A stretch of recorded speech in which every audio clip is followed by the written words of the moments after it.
got to watch what spirits are around you. The importance of boundaries, let's call them holy boundaries, because God wants you to flourish, and the world wants to come in and impose its rules on you, and then you can't flourish. Well, that's what happened with a woman I know.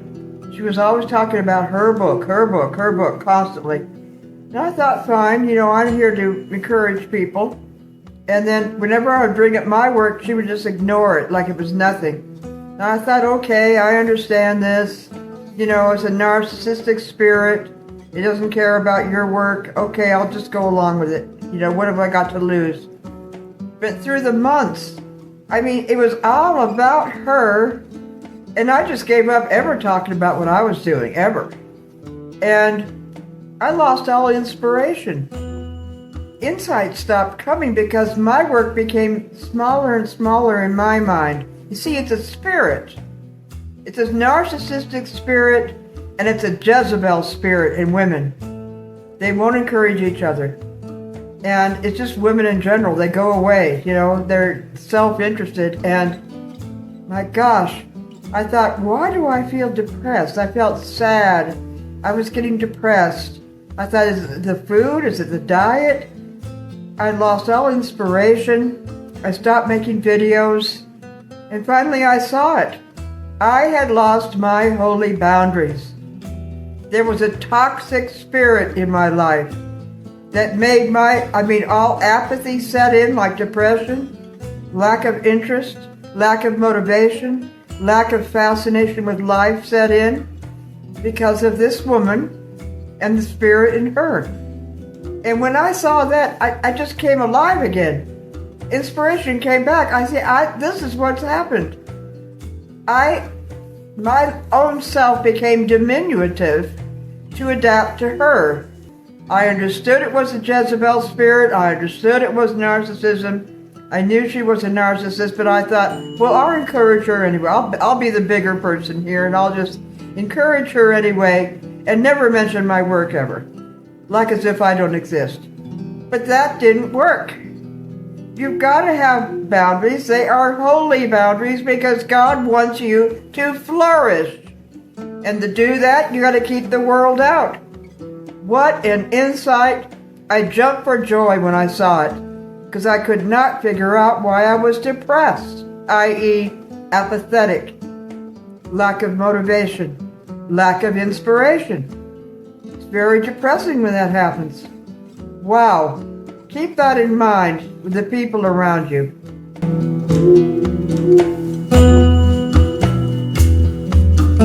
As Jesus said, people know not what they do. Okay, I know they don't know what they're doing. And so I cut them some slack. Okay, but you also got to watch boundaries. Is it a toxic spirit? You got to cut it off if it is. Yes, you want to help them. Yeah, you want to overlook things that you know are going on, including the silent treatment. This woman was a narcissist. Every once in a while, she would gain control by going silent. After we had been really close, talking and everything, she'd give me the silent treatment. I gained knowledge about this listening to a man on YouTube who talks to men about their women who would go silent on them. And I thought, man, this applies to me equally with this woman. She'd go silent, and then I would overthink it. What's wrong? What did I do? What could I do to get her back? No. They ghost you, you ghost them back. Because when you start overthinking, then yourself will become smaller and smaller and smaller. Wow, what an insight. It helps to listen to the man.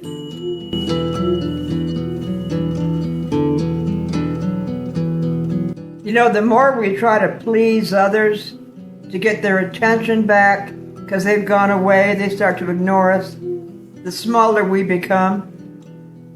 It works simultaneously. You try to get them back. Oh, you overthink it. What happened? You got addicted to their presence, and then when they give you the silent treatment, you try to get them back. Then you become smaller and smaller and smaller, and depression sets in. It happens at the same time. Keep that in mind.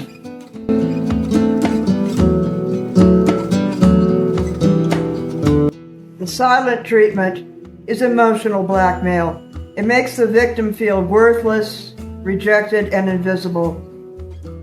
The lower the self-esteem, the more dependent we are on the narcissist. It happens at the same time. Get smaller and smaller and smaller. Start looking for their messages. Well, how come they're not messaging? Just misery sets in because you're trying to get their approval. The psychodynamic is like a machine, how that works. It's like a machine.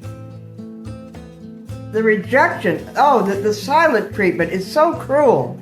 And women are doing it to men because I've been listening to men's channels, and it's practically all on that. How they'll be getting along, and then she'll give him the silent treatment. She'll go silent. He feels rejected. He overthinks it. He feels worthless. He tries to get her back. He looks for her messages. That's an addiction. And then he gets smaller and smaller and smaller and more obsessed with her. If you can see the machine quality of this, you can snap out of it right away. I did. When I saw what was happening with this woman, I snapped out of it right away. And I had been in a settled depression for about a week. I couldn't figure out why inspiration stopped. I didn't want to make videos or anything because of this mechanistic process. And isn't it fascinating?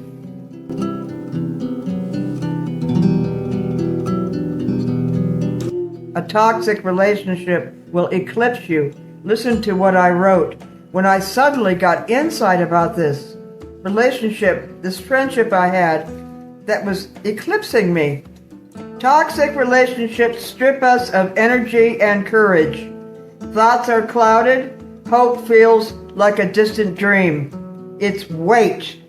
Boundaries reflect the order and wisdom God designed for human life. Boundaries allow one to flourish without being overridden by another. They take over. It's Satan. They take over your mind. They cloud your mind. All with me thinking, well, I understand she's a narcissist. I'll cut her some slack.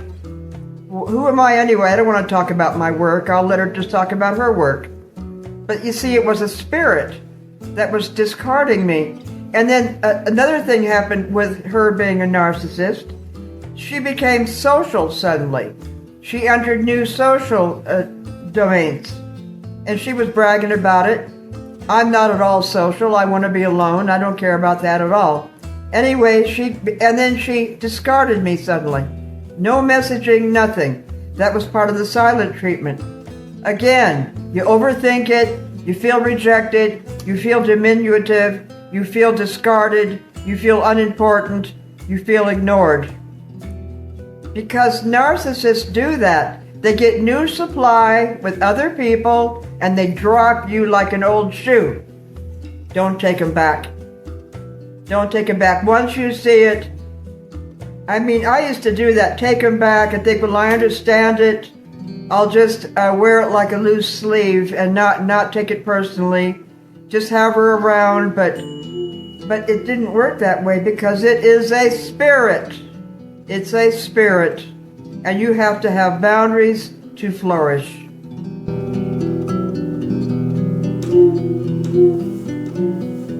Jesus had compassion for people. He understood people, but he allowed nobody constant access. He often withdrew to pray to the mountain. Not constant access. It's a spirit, but he still loved people. He felt compassion for them, but you still got to love yourself because God has a purpose for every one of us, and it has to do with boundaries. Call them holy boundaries. We'll call them holy boundaries from now on.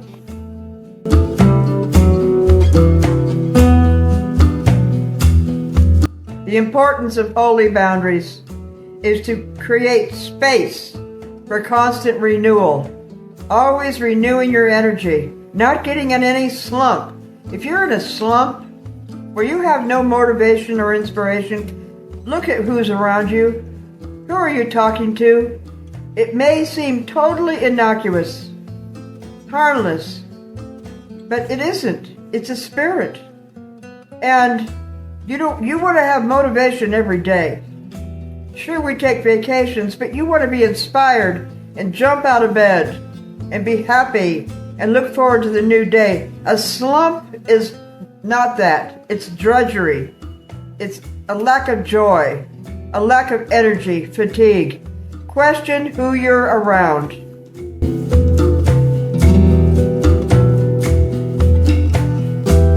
Jesus spoke the truth in love, but he didn't tolerate hypocrisy. That's what he hated the most. Hypocrisy. I started to see the hypocrisy in this woman, and she was acting like she was taking the high road. What hypocrites do is they make you the bad guy, but really they're the bad guy, but you're too nice to say it. You see it, but you don't say it. And with time, your self-esteem goes down, down, down, and you lose the bright mind. Your thoughts become cloudy. You can't play games with yourself. If you want to be a missionary or an evangelist, okay, you take losers in, and that's great. But this was something different, because she's a churchgoer. She's a member of a church and very active in her church. I'm not. I have MCS. I can't take groups of people, and so it wasn't like that. But I was going down, down, down, and my thoughts were getting clouded, and I wasn't even thinking about my work anymore. I was just a nothing.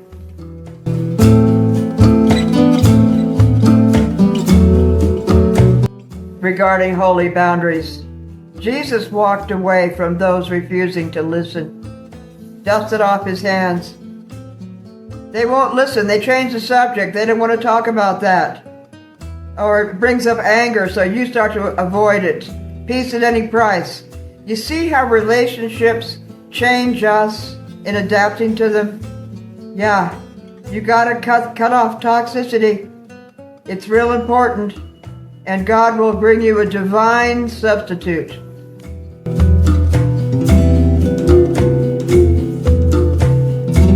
And this narcissist Jezebel gave me the silent treatment, which was her pattern many times, because she had new supply, she was social, and so she felt superior. She cut me off again. I thought, well, this is God. God has given me a boundary. I was failing to thrive. I was failing to do my work. I was losing motivation. This was God that gave me the silent treatment. Thank you, God, that she went away. Thank you, thank you. This is how you got to get. See God as the instigator of these things. He wants them out of your life.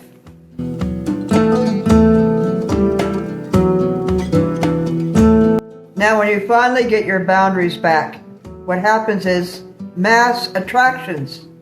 You see, your light was dimmed in that relationship. You were being eclipsed. Now you got your boundaries back.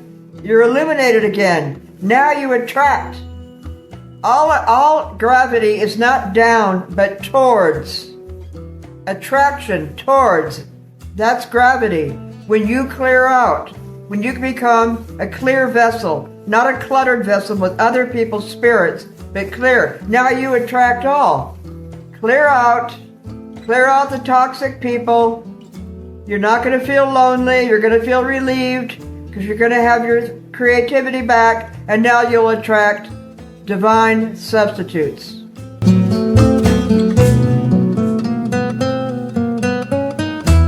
Women, females, were the basis of civilization, the underpinnings. They create the next generation. They were basic. You tinker with the sex roles, like has been happening since the 60s, with feminism, with Amazonian women and beta males afraid of their disapproval. So wimpish. No more alpha males, just beta males begging for their approval, begging for messages and all this, because women have so many options on the internet. They don't care anymore, and they'll go silent suddenly. This is a problem that all men talk about, which is why they're going their own way. But women used to be the basis of civilization. With this new development, boy, it's really making things bad. And I told this guy with the channel for men, I said, this helped me so much. Female friends or females in my family were acting the same way. It's very hard to have a female friend that will not turn their back on you or discard you when they get other supply. Very germane.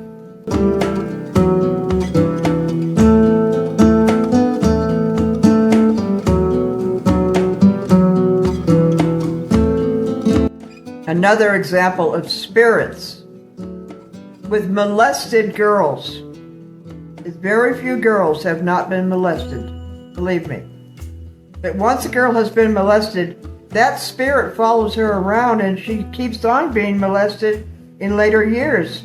It's an unconscious thing. She was molested with somebody who had power. She didn't have any boundaries, didn't know how to say no. She continues to have illicit relationships being imposed on by men. It's a spirit of molestation. These things are repeated. Always think about the spirits. Yeah.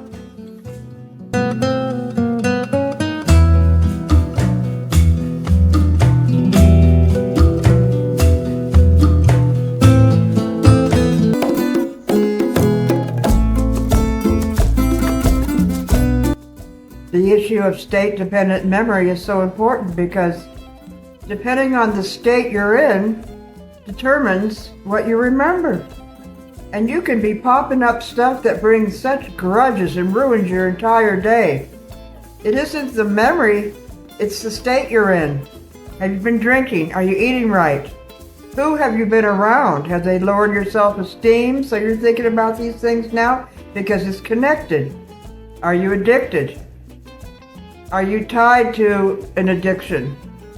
A maladaptive coping device you use? And why do you need to cope? Are you around people that make you nuts so that you have to find solace that way? All these things put you in a state of mind that determines memory. If you're remembering toxic things, question your state and what is putting you there. Inevitably, it's an obstruction. People, habit, or food, or other substances, i.e. alcohol, drugs. Stay away from stimulants.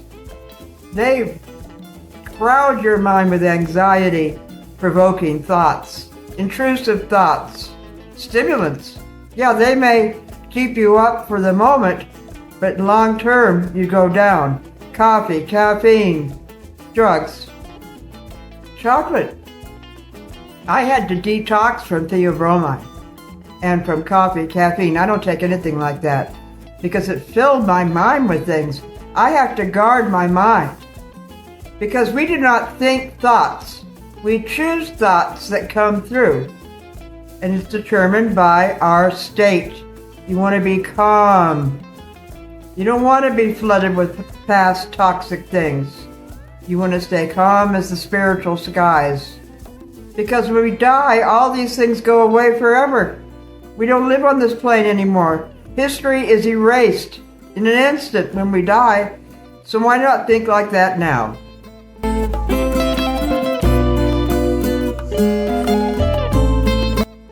Are you playing games with a narcissist? Because they put you there. Stop playing games and start living. Just living your everyday life. Life is short. You don't want to waste any more time with game playing. Just move point by point. Maybe you should stop questioning what your unique destiny is and just move point by point in the day. That's what I had to learn to do.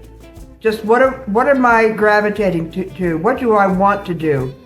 Stop questioning the overall design. God knows that, and you'll find out in due time. But just for today, move point by point and do what is right in front of you. And what do you want to do next? Go with that. What are your inclinations? What are your tendencies? What do you love to do? And erase what you should do. Forget the shoulds. There are no shoulds. There are only shall nots.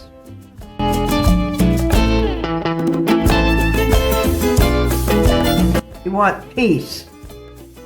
Peace doesn't need company. It needs predictability. Routines. friendly routines that we develop to make our life better, that brings us peace, not a bunch of people coming over. That's because you're empty. When you develop routines for your hobbies, or for your goals, or for keeping order in your house, that brings peace, and then you won't want any company. They just interrupt. You don't want any more surprises. No surprises. People have to announce themselves and ask if it's a good time, not just come over. Oh boy, that got old with me. I hated that. Always interrupting me, wasting my time. Now you take control and have peace. That comes from your peculiar and unique routines. That'll make you happy. That develops selfhood, the true self. That develops your destiny, because God is the ordering principle behind it all. You order those routines, and they don't make you so happy you won't want any more surprises. You'll say, you must call first. I don't like surprises. If you got the money, get a fence around your house so they can't even get up to the door. And you take appointments. You be like a professional. The reason for a secretary is to weed people out, to filter them. If you don't have that, you take appointments. And see if you want to see anybody. Because once you get your routines in there, and it starts to make your life so much better, now you won't want all that. You won't want interruptions at all, especially surprises.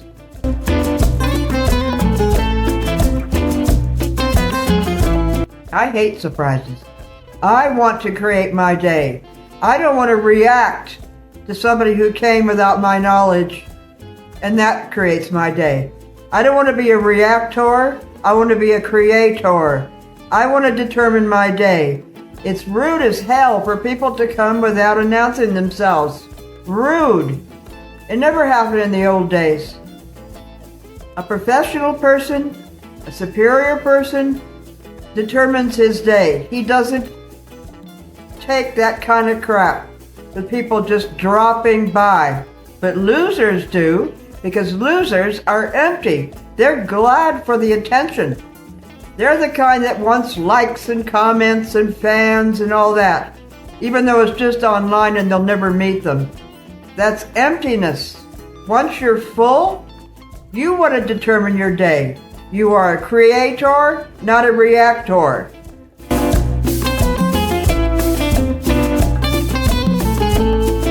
Tell you something, validation fades, but self-respect lasts forever. And it's an achievement of a very few. When you respect your time, and you respect each day, and you wake up in the morning and you say, Lord, give it to me. What is it going to be today? And feel gratitude for the day. You get self-respect. That's boundaries. And that lasts forever. Validation, it fades. It means nothing. Who cares what they think? And people will validate you one day and disclaim you and disassociate the next day.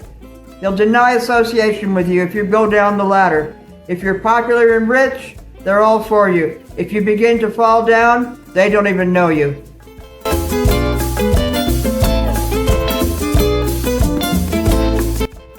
Freedom isn't escaping people. It's escaping yourself, who was afraid to be alone. The solo trip. Being solo is part of the hero's journey, the heroine's journey. Learning to love being alone. That's part of the trip. Go to it now. Escape the self that is lonely. I'm never lonely or bored. I got every minute is filled. That's why it gripes me when people interrupt me. I'm never lonely or bored, but most people are, and they're going to use you for entertainment. Escape the person who wants that inside. And you won't have to escape people. Now you got them on a routine. They got to call you first. And then you say, call me first, but I want to warn you, most time I just want to be alone. They're on probation. Be rare. Now you up how they see you. Now their respect grows for you. If you're just going to react and let them come in and not filter your life like that, there's not going to be any respect. They'll just take and take and take.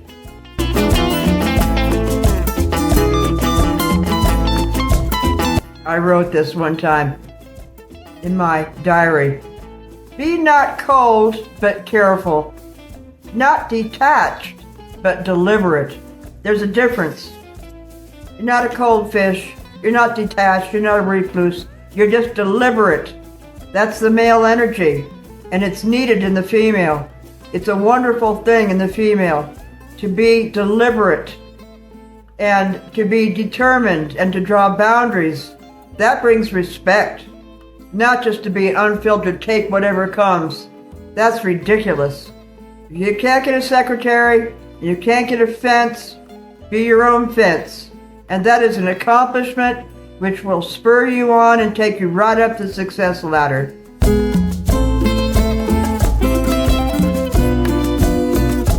I'll tell you, after you've tolerated all that noise from the social generation, you're tired.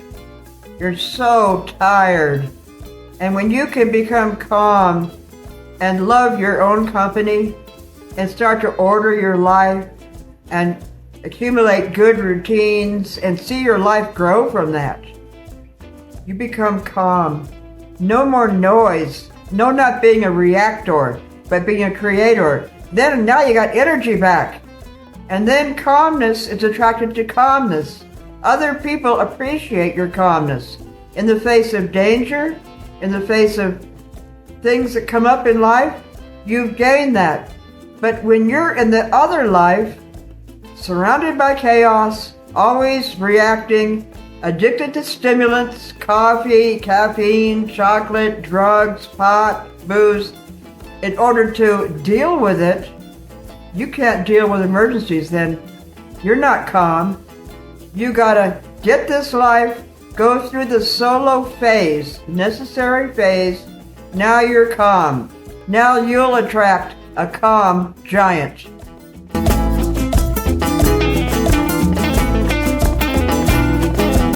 I am done with chaos, disguised as passion. I want all my connections to be built on respect. That took a lifetime to get to that.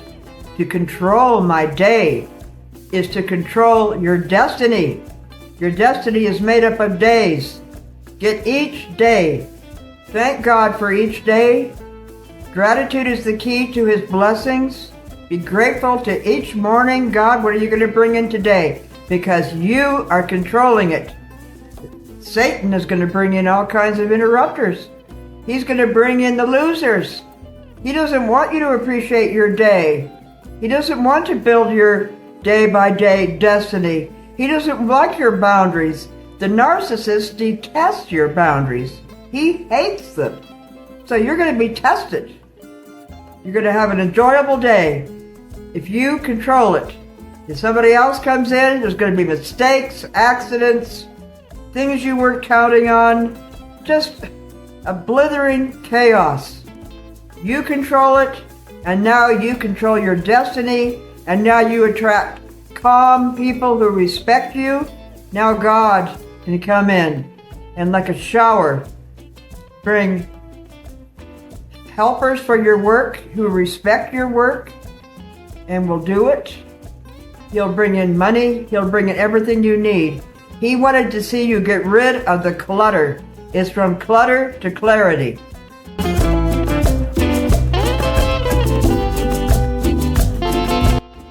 When two people meet who have found peace on their own, they don't compete with each other. They protect each other. Really. Nothing is better than people who love each other in a godly sense, a team. They've all found peace. They've all rejected chaos. They've all done the inner work. They've all found inner calm. They've all found that they can be fine alone. They don't need other people. Now they respect you because you're the same kind of person. That's what you want. Godly love, brotherly love, without the competition. that will hold you back. And you can discern it immediately. You can see the petty competition between women and all that. You're done with that. That's the old life, which was miserable compared to the new life, which will be wonderful.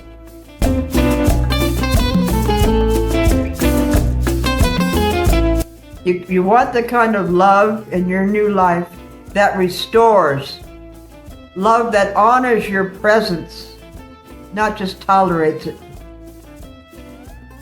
Now you can become king and queen. Now you can become the royal couple.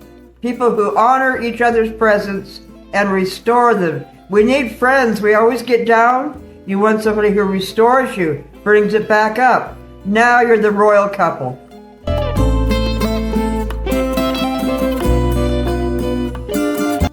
A royal couple is rare. It's quiet. It's calm, but it energizes. You know, a wonderful marriage is two saints. They both want their solitude and they protect each other's solitude. That's a wonderful marriage. Not a competitive thing with a feminist no, you don't want that. Two alphas. Two alphas are busy in their own life. They're quiet. They restore each other. They help each other, but they both love solitude. That's the kind I prefer. My husband and I have two separate rooms, two offices, and we're both into our own thing, but he protects my solitude and I protect his.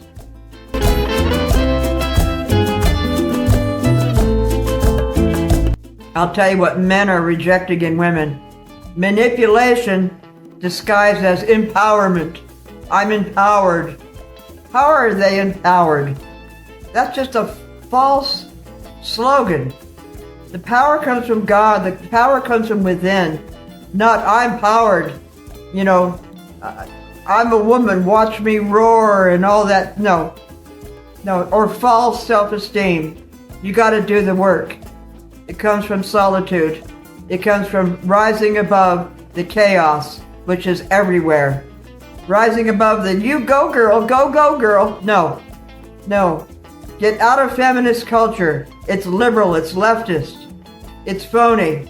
It's brought divorce. It's brought homelessness.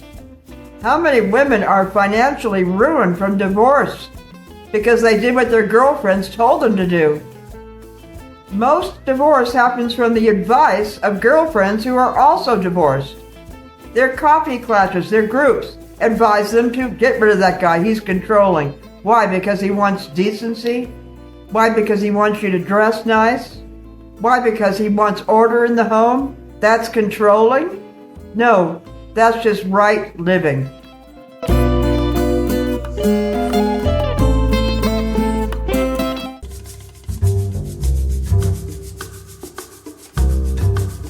There's something called state-dependent memory. The state we're in determines what we remember. If we're in a depressed state, if we're in a bad mood from food, or from who we're around, or our addictions, that determines what flips up in memory. That's why it's so important to watch what you're doing with the obstructions. People, habit, or food, because that will bring up memory, and that determines our reactions, our behavior, who we have a grudge against, what we do. It's amazing what people will do if they're on a drunken spree, a toot of some sort, and they get angry about something that happened before, and they go out and take revenge. If they didn't have that mood, they wouldn't have remembered that. State-dependent memory. Very important concept.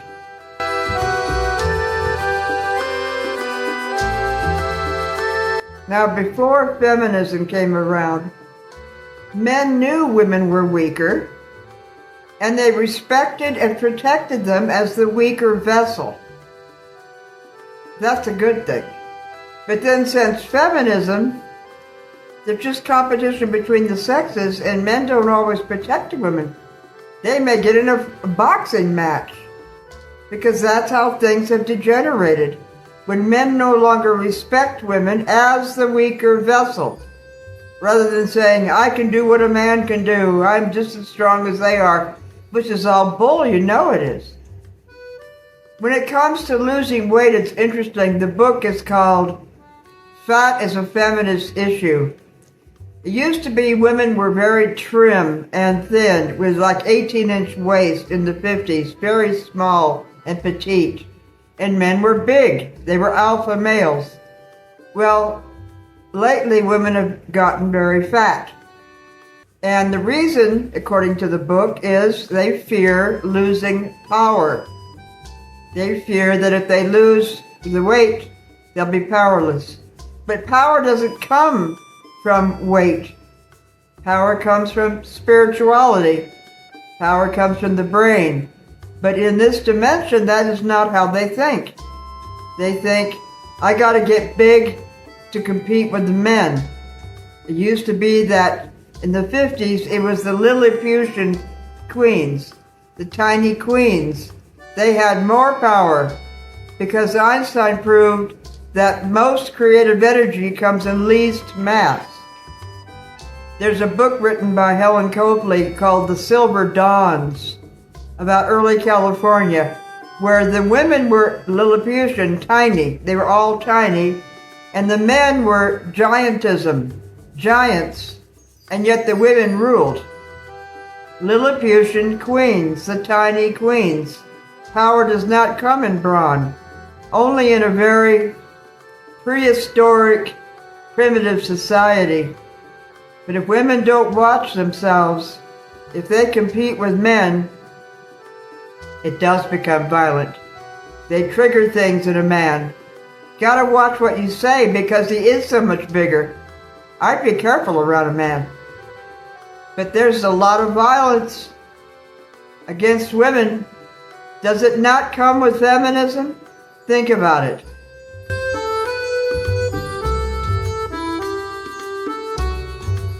The biggest flip-flops in state-dependent memory comes from alcohol. Alcohol brings up old grudges. And depending on how allergic you are, i.e. alcoholic, those grudges come up. Memory and violence. And people thinking they have a right to be violent because that is what's coming up in state-dependent memory. Flip-flop, flip-flop. I was married to an alcoholic. And the first 3 years, he was like a king. He was so exalted, very godly looking and acting. And then when he resumed his drinking career, i.e. went back to drinking, I didn't know that he was an alcoholic before I met him. He became a totally different person. It was so frightening. And how he treated me like a queen and then he treated me like dirt. A totally different person. State-dependent memory. Alcoholics. I don't think there's anything more frightening than to have somebody you love and married to become the devil. All of a sudden you're living with the devil. But that's what it was like.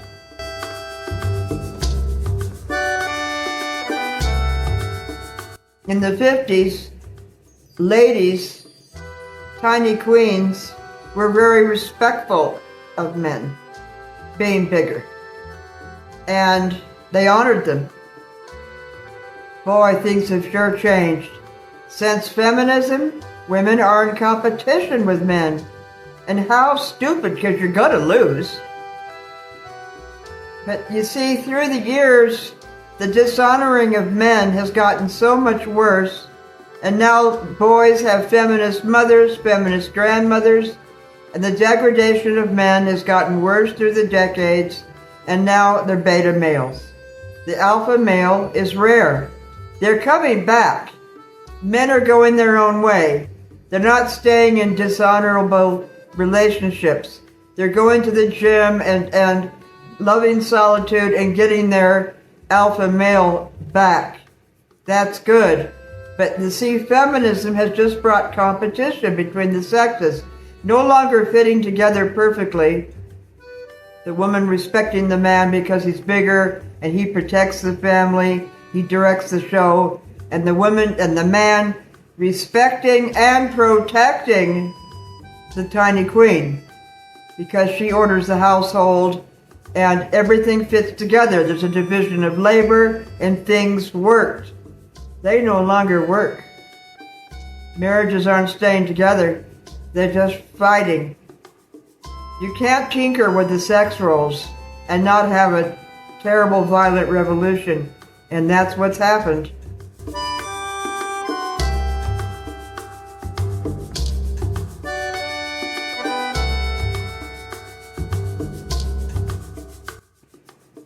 Men in the 50s were tall, dark, and handsome. That's how I remember them. They were tall, dark, and handsome, alpha males. It's strange how the human race has changed. The women were pretty, the men were handsome. Nowadays, the woman henpecks the husband. Well, why don't you do this? And why aren't you respecting me for this? And here she has dirty dishes piled up in the sink. I demand respect. She doesn't command respect. She demands it. And just henpecking. I knew of a woman who was always putting her husband down. Like, Who's Afraid of Virginia Woolf? Always just calling him a loser and all this. That's the way it is. Just henpecking. That never happened in the 50s. Women respected men, and they were handsome. Men suffer from lack of praise. We don't think they do, like they're above it, they don't cry and all this, but they do suffer. And that's why men are going their own way. They'd rather have silence than all the judgment from being toxic male. And if a man wants cleanliness and decency and order, he's called unsupportive. He's called controlling, because he wants what anybody would want, order in the home. She's got to do her part too to keep order in the home, but that's called controlling. And anything he does. An alpha male should be honest. If a woman says, "Do I look fat in my jeans?" Well, if he's honest, she's going to be really mad. Unsupportive, he's unsupportive. If he's not honest, she's going to hate him for not being true to himself. She'll be able to tell. Either way, it's because men are walking around on eggshells. Don't want to peace at any price. Don't want to cause her to be angry, because women with feminism, it sort of gave them the right to be angry all the time. And it's released a torrent from women. Some women are rageaholics. That sort of thing didn't happen before. There was a clear boundary, because the alpha male establishes boundaries. That's part of it. He states yes or no, yay or nay, and boundaries. The beta male doesn't. It's diffuse boundaries. It's maybe this, maybe that, don't offend her, peace at any price. And that makes the woman mad, because every woman wants an alpha male. So the woman tests him. Where's his boundaries? What can I say to just pushes him. And that's why things get out of whack. There's no longer that mutual respect between male and female, the way we're supposed to be.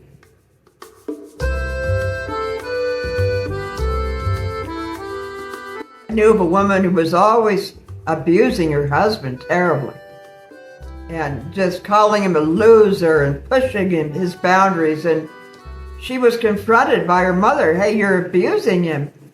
And she said, no, he's abusing me. That's how feminists see it. He's abusing me by being controlling, because he wants order. He wants her to stay home. He wants certain things that feminists see as controlling. She's bought that lie, and so there's this constant thing. He's abusing me when she's abusing him.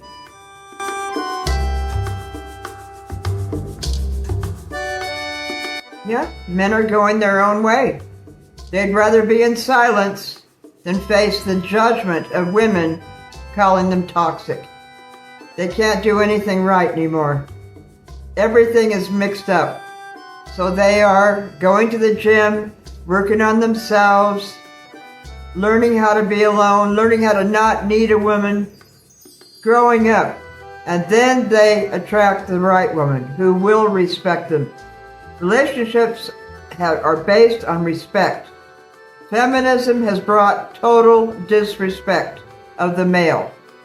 He is an idiot in the sitcoms. He's somebody who's a puny figure and sort of dumb.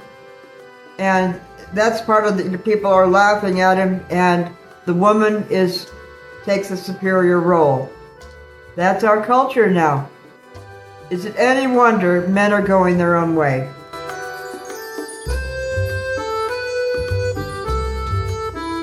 The men going their own way are not avoiding love. They're avoiding the pain disguised as love. Where they can't say anything, they're afraid to say anything. That's not an alpha male. I don't know if things can return, but there is a revolution happening. As there was with feminism, now there's a huge backlash where men are becoming real men. This would not have happened before. And it's the boundaries that a man has to establish that is the alpha male. And that's what he's doing now. I'm not going to take this crap. I'm not going to be called toxic just because I'm a male. Everything has reversed.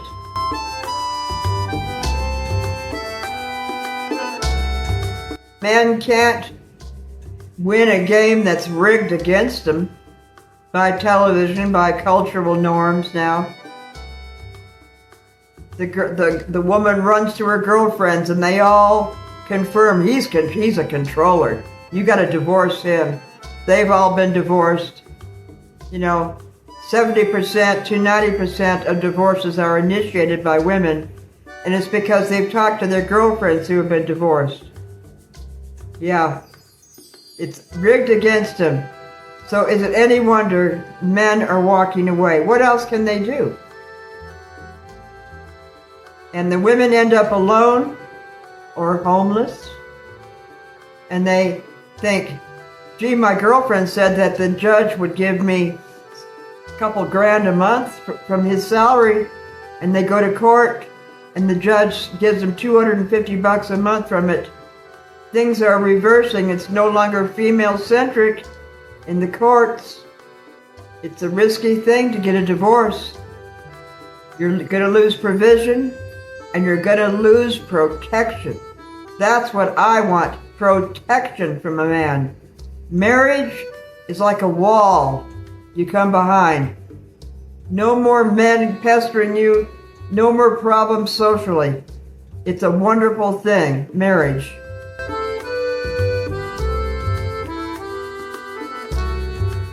Other thing that's happening is men are no longer explaining why they walked away. They don't have to explain. It always becomes a fighting match. It should be obvious why they walked away. But not in a feminist culture, because everything he does is misjudged.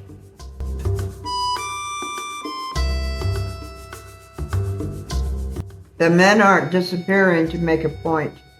They're disappearing to survive. That's the way it's been. I've gotten in fights with women, my God.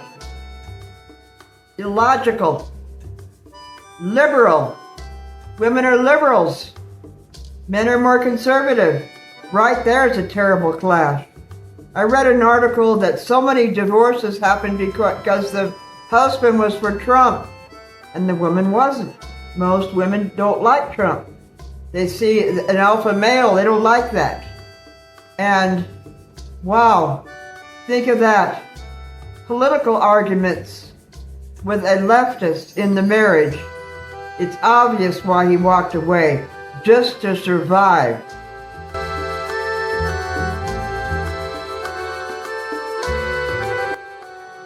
when stripped of noise, obligation, pretending, expectations, the man finally sees who he is. He doesn't have to deal with her anymore. And he grows up. It can be frightening to her.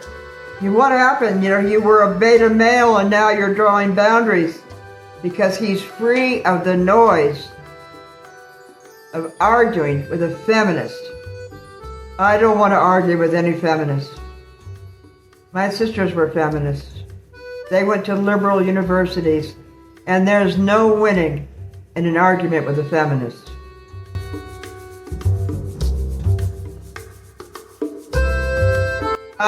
They finally see. Peace does not come from somebody loving you. Peace comes from liking yourself. And how can a man like himself if he's seen as toxic? And all her girlfriends chime in. And she's always gossiping about her husband to her girlfriends to get support. She's trying to get cultural support, which is sick, against her own husband. There's the division. And she thinks, well, there's millions who agree with me, and it's just him. So obviously I'm right and he's wrong. No, she's wrong. The culture's sick.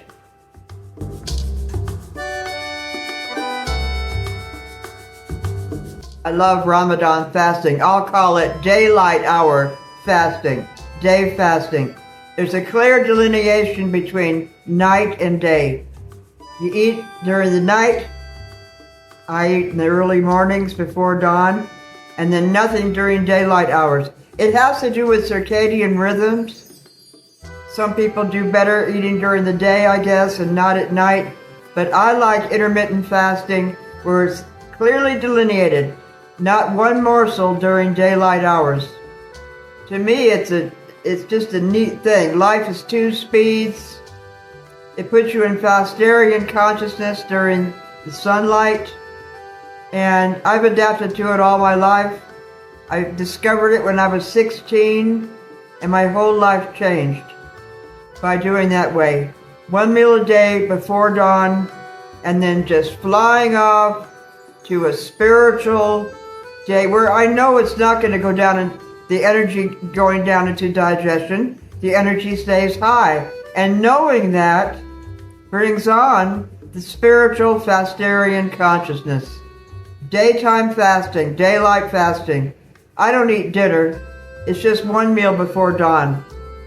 I recommend it for those who wish to get into the spiritual through self-denial and discipline, self-discipline, where the mind is not going to go to food all day. Most people are thinking about food all day long, especially if they're into fast food. They're thinking about it. They're having lunch, and they're thinking about where they're going to go to dinner. 85% of our available energy goes to digestion, assimilation, elimination. 85%. All that goes up into the head during daylight fasting. I love it. I'll always be that way.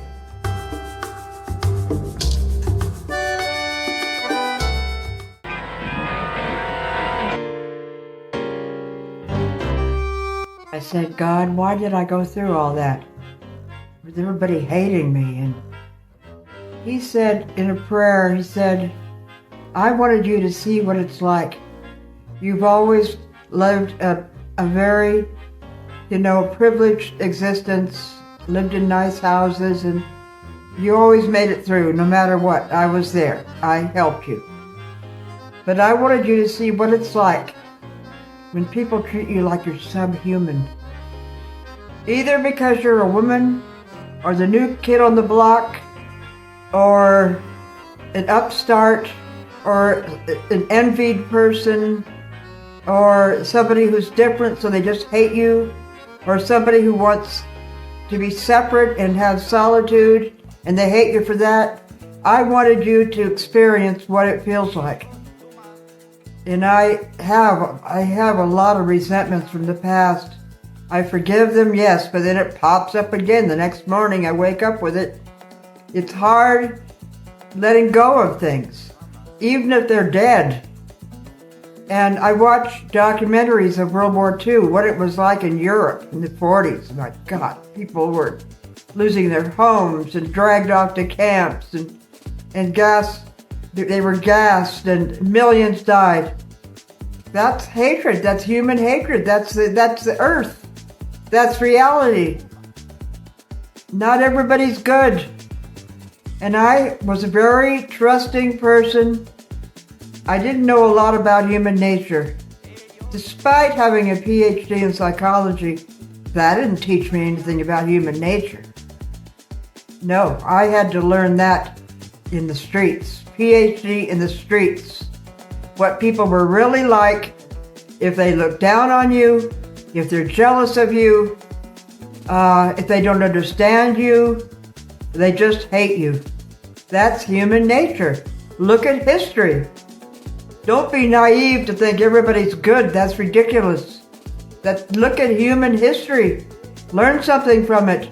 Then you build boundaries. Then you become shrewd.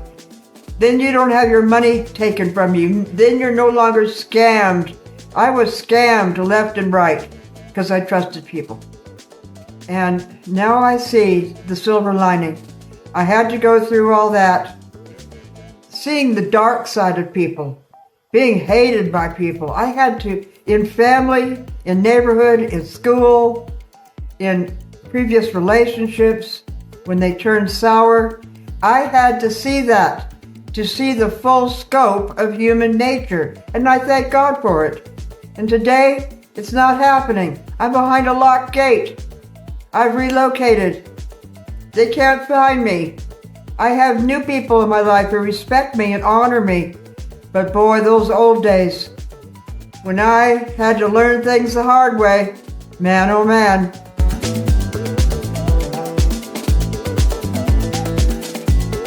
It all started with childhood. Mom was a rageaholic, alcoholic, a raging brawler. Like twice a week, she'd fall into her bag. And my father and I would lock ourselves in our room. You know, she was, sometimes the police would come. And after that, I thought that I was okay with that, but I recreated the same systems after that. Bad marriage, bad relationships. I was taken by people. I was looked down on. I recreated the same grasshopper status in a small desert town I moved to, because that's how it is. Whatever you first adapt to, that systems theory, you recreate it in later systems. It's not happening now. But I can see, all through my history, I can see this. I'm like a dying person that sees their whole history before their eyes. I recreated the same thing over and over and over again. And any addictions I had to cope with the stress of all this and the trauma. Of course, if you're addicted to something, that brings in lower companions and you end up in the gutter. People mistreat somebody who's addicted. And we've already discussed why, energetically. So, the same system recreated over and over and over again from the original alcoholic home. It's hard to break old patterns. I finally did. But that's systems theory. That's social psychology.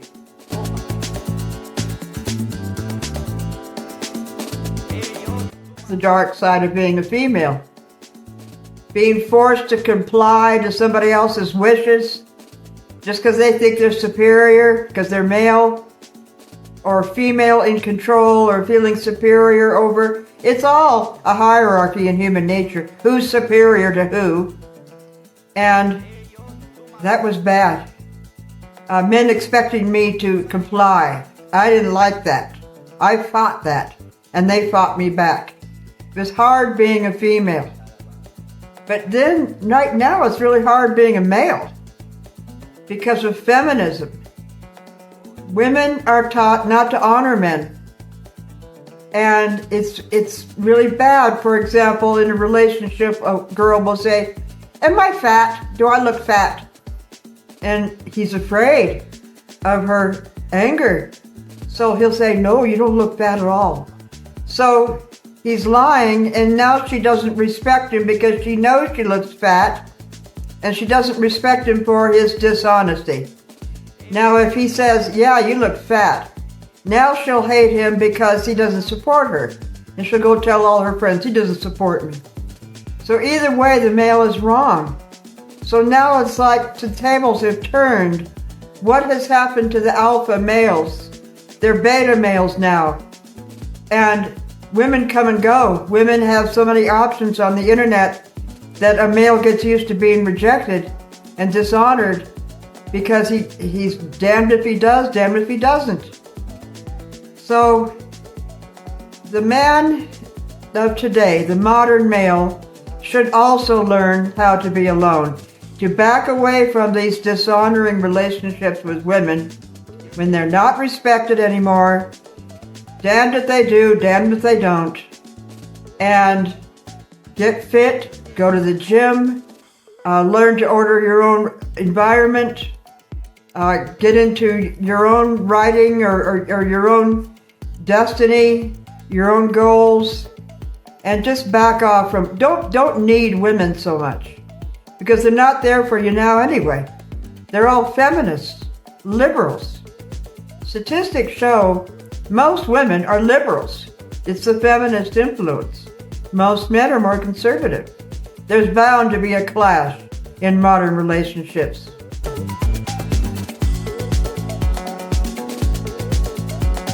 Man who backs off from needing women, a woman who backs off from all the stuff she's been through, learns that peace is more than the absence of chaos. Peace is the presence of control. Now you control every minute. Now you don't have to deal with interruptions. Now you don't have to deal with the chaos of other people's moods because they're trending with what culture thinks about this or that, about how women should be or how men should be. Now you can rule every minute. Control. That's power. The chaos I felt with people coming by, my gosh. Because I wasn't part of that generation. I had always been separate.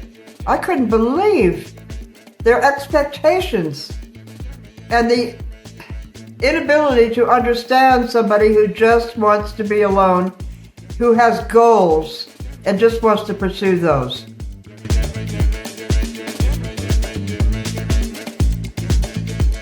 I found God about 30 years ago, and I grew as a Christian, started to grow up. And I escaped a man who practically kidnapped me to live on his ranch. I escaped him by God's assistance. I can see it was a total miracle. I got away from him, and then I continued to grow. And then I met my present husband, who's a Christian, a devout Christian, and married him, and now life has progressed ever since then. But as I look back, it's so dark. It's like a dark dungeon. I can't even hardly relate to it. It scares me what I had to go through.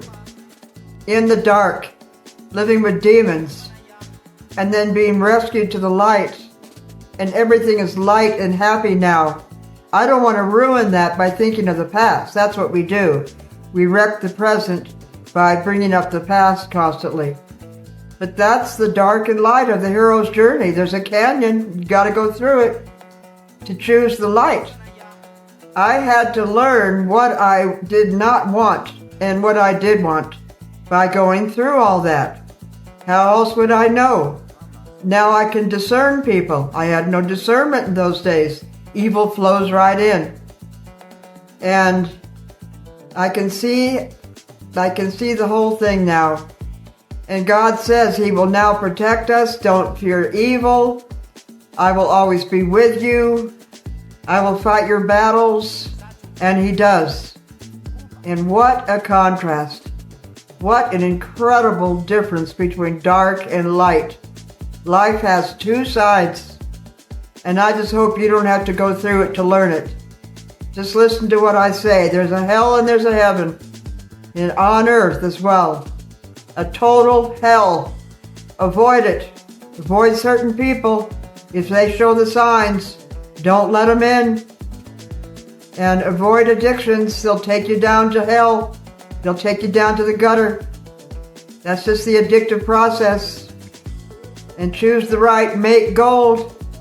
Make gold on people. Very important, the people you have around you. And addictions, devices that we use as maladaptive coping strategies because we're traumatized. Instead, go to God and watch what you eat. Very important. Food can cause depression. I was getting too much orange juice, I guess, sugar. Went into sadness for a couple days. I don't know if it was the sugar, but whatever it is, our food can change our mood too. And then what do? Fall into our bag, a coping device. Or around the wrong people. Fall into our bag, an addictive device to deal with them, to make them tolerable. The three obstructions go together. But dissolve the obstruction, and you will snap to your goals because it's waiting in the wings. It's waiting for you to get rid of the obstruction.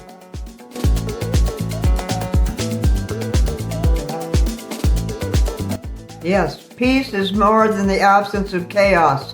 It is the presence of control. You controlling every minute of your life. That's not happening in a bad relationship.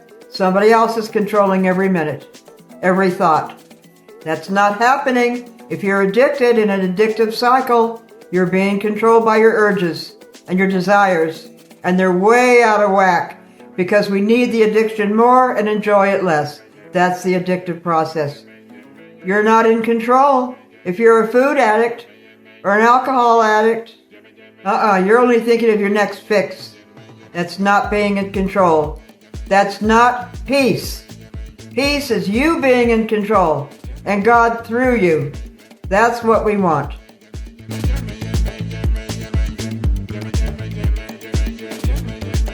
This is what I wrote in my journal. You can't shame a man who's made peace with solitude. You can't manipulate somebody who no longer needs validation. Transcend human society. Then now you are a leader of human society. You no longer need their validation. They can't control you. No. And you make peace in solitude, start to build your body, lose fat, bring order to every drawer, and you order your routine. You don't care if somebody dishonors you. You honor yourself. You build your own self-esteem. Now you're in control. That is true peace. Now you be a leader of men. As long as you need their validation, you can't lead them.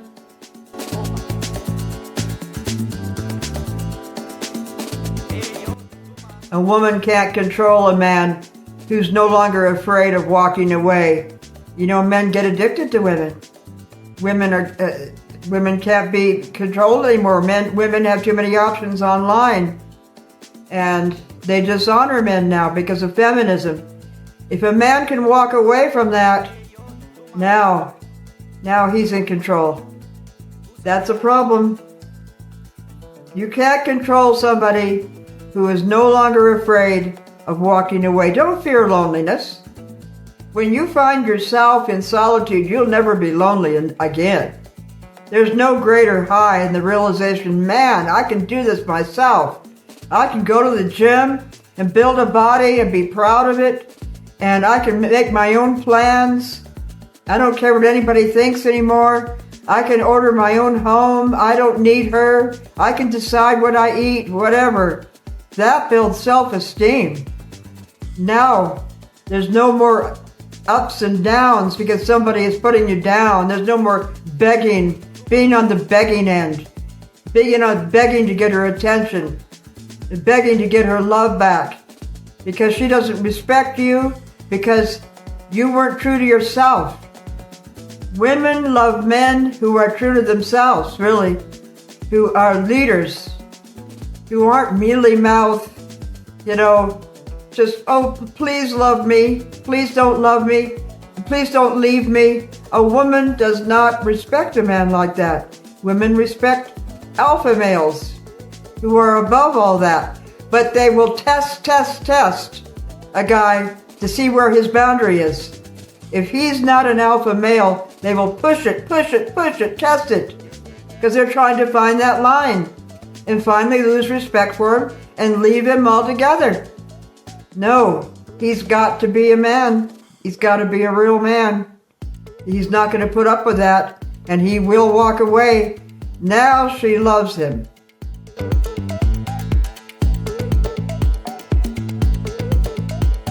Men are getting tired of hearing how masculinity is toxic.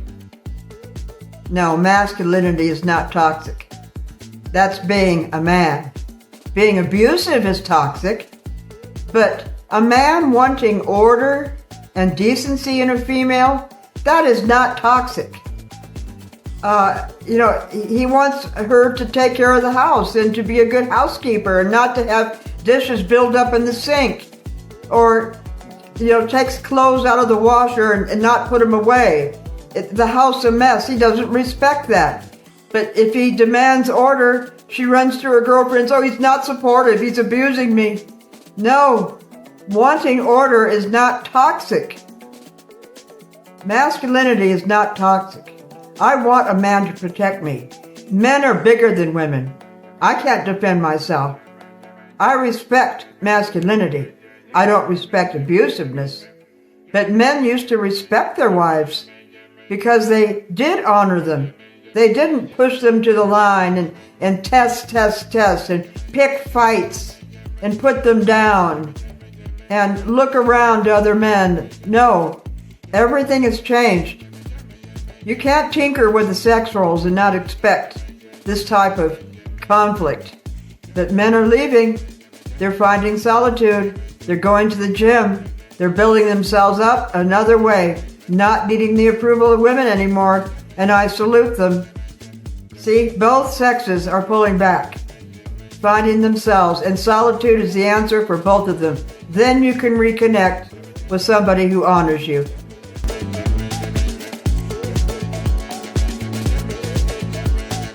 So I wrote in my journal, men are building new lives. Simpler, quieter, and smaller, not with all that noise of females putting them down. What the world calls lonely is this their liberation. It's not lonely, it's liberation from cultural trends that are so dysfunctional. The movie Who's Afraid of Virginia Woolf, that was 1966. Feminism came out about 1960, 61, when women started to stand up for all that. And she was a total bitch. Martha in the movie, played by Elizabeth Taylor, did a brilliant actor's role. And testing, putting men down, putting them down. They never did that in the 50s. They respected their husband. Then it all changed. And then now, decades later, men are beta males. Their fathers were controlled. Their grandfathers were controlled. They lost their masculinity, which is assertion, boundaries, demanding decency, wanting order. The woman has her role to keep order. Perfect order. Because man adapts to his environment, and if it's orderly, he'll support, make money, do good work. And the man has his role. But see, men have become beta males. And the result is, they can't find a woman who will stay.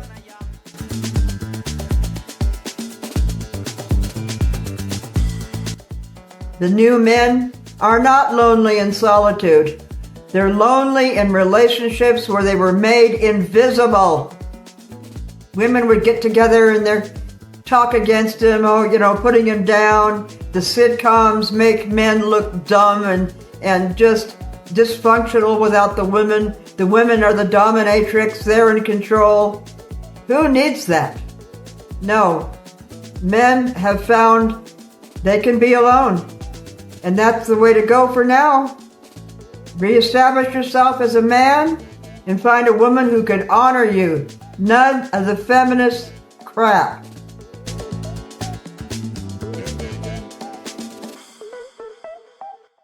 Men who are going their own way have found that it's far nicer to eat dinner in peace than sitting next to somebody who resents them.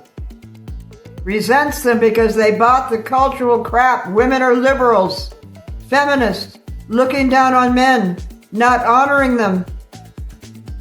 Isn't it nice to be alone for a while and to build your body up and to become a real man, an honorable man, and then to find a woman who honors you?